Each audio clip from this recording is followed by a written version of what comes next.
तिखट आहे. जय खानदेश.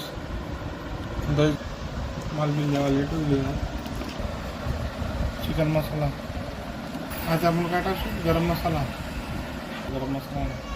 जिरा मसाला एवढे आहे.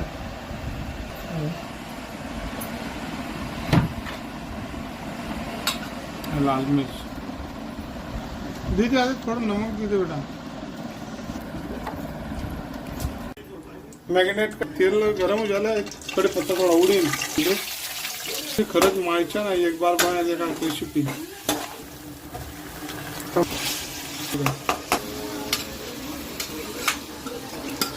त्यामुळे ना आपल्याला ना 20 मिनिटं थोडा होते. आपण मसाला यायला पकाडू. तेल जग टमाटा एक नंबर भाजी बनली.